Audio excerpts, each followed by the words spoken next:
Hi, friends. Hi. Okay, so this is just a little bit from like a lot longer piece that I'm working on. So it's just a little snippet. It doesn't have a title either. Nat doesn't answer when I call to tell her something is wrong. I have the conversation all planned out in my head. Hey, she's supposed to answer. Hey, I say back before jumping into what I really want to tell her. My heart isn't working. What? My heart isn't working. What does that mean? It means I have no heartbeat. Is that okay, she's supposed to ask? Like, how are you alive? I don't know, but I've been trying to find it for a week. A week? Yeah. You know it's on the left side of your chest, right? Yeah, I'd say, it isn't there. Try again, she'd say, pretend you're saying the pledge. This is where I'd put my hand over my heart and pretend to say the pledge. Result, 0 heartbeats. Nope, I'd tell her, nothing. Shouldn't you be dead then? I think so, I'd say, but I'm not. In my head, after hanging up, Nat comes over and listens. She puts her fingers into the grooves in my rib cage. Left side, right side, left side. She puts her ear to my empty torso. Her eyes squint and she tucks the right side of her hair behind her ear, concentrating until she finds the sound I've been looking for. A steady fluid pump muffled by my lungs. But she doesn't answer, so I listen for it alone. Result, 0 heartbeats. You need to wash your hair, my mom says to me after school and work in the walk home afterwards. That's how she says hi when I slouch into her bedroom. You need to wash your hair. I washed it this morning, I say. I scratch at a patch of scalp behind my ear. My fingernails turn black and a dried leaf falls onto the carpet. I smash it with my shoe. My mom says like she doesn't believe me, like I'd lie about washing my hair. I'm serious, I say. I shouldn't have smashed that leaf. I should have shown it to her. But its dust has already fallen between the fibers of the carpet. She walks into her bathroom and turns the faucet on. Look at this, I say, following her to the doorway. I hold out my hand so she can see the slivers of dirt beneath each nail. She barely glances at them, watching herself pull her hair back in the mirror of the sink instead. Go take a shower, she says, right now. I charge back into her room 10 minutes later, wrapped in a towel and clutching a bottle of extra-strength anti-dandruff shampoo. See, I say, a stream of suds slides down my neck. My mom grabs one of the throw pillows at the head of her bed and plops it on the floor beside her nightstand. Then she reaches for another. See what? I'm washing it. Good, but you're 16. I shouldn't have to tell you to. My grip on the shampoo bottle tightens, forcing a bubble from the top that pops right away. The TV is on in the corner of the room, the screen half hidden beneath the fingers of an overgrown spider plant.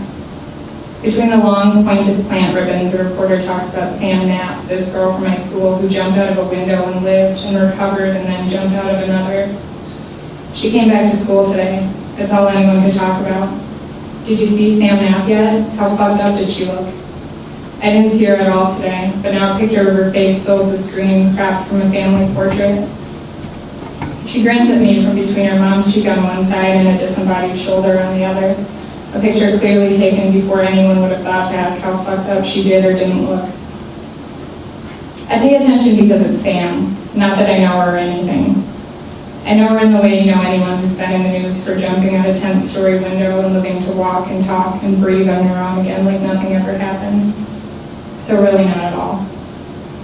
Nat is the one who's really impressed by her, who camped out in front of the TV in my bedroom when the news was going on and on about her, who tried to figure out why she might have jumped, who told me when she jumped again.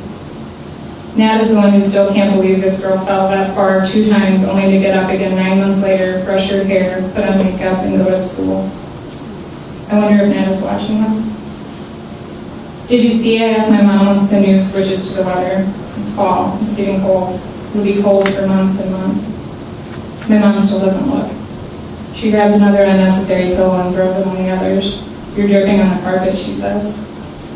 I tighten the towel beneath my armpits, but it's too late. There's a puddle of groundwater at my feet. In the shower, I rinse the grainy soap from my hair. I pull a twig from the strands over my shoulder and a patch of grass from behind my ear. A knot of loose hair droops across my palm, the roots tangled in a cloud of dirt. There are more stems matted along my hairline. I feel them poking into my scalp. After the shower, I head back to my room and click on one of my 6 unanswered calls to Matt. It rings and rings and rings and finally goes to voicemail. My own voice answers telling me that no one listens to voicemails anymore, so I shouldn't even bother. I hang up.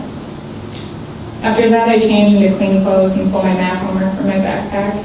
Page 281, odds 1 through 37, show all work. I copied from the board in lazy scratches. I open to the page in my textbook, page 281, and look at the problems I'm supposed to solve. Locate points by specifying where the point is relative to the origin. Nope, I say out loud, because there's no way I can locate points and origins when I don't know where Nat is or what she's been doing or who she's been doing it with. 7 calls unanswered.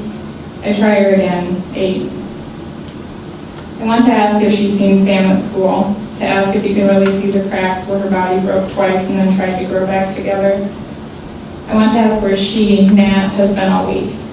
I haven't seen her since Friday when I told her I'd call but didn't. There are other things I want to tell her too, although I'm not so sure that I will. I close the math book and kick it off my bed, along with my notebook and the eraser with pencil on top. The problems are due tomorrow, but I'll just do them in English or maybe get an incomplete. I don't really care about math. Lights off, I crawl into bed and listen for my heart in the dark. I squeeze my eyes shut so tight the only thing I'll be able to see or hear or feel will be the throb inside my skin. I think I hear it for a second, but it's just my skull slumping back against the headboard. Thank you.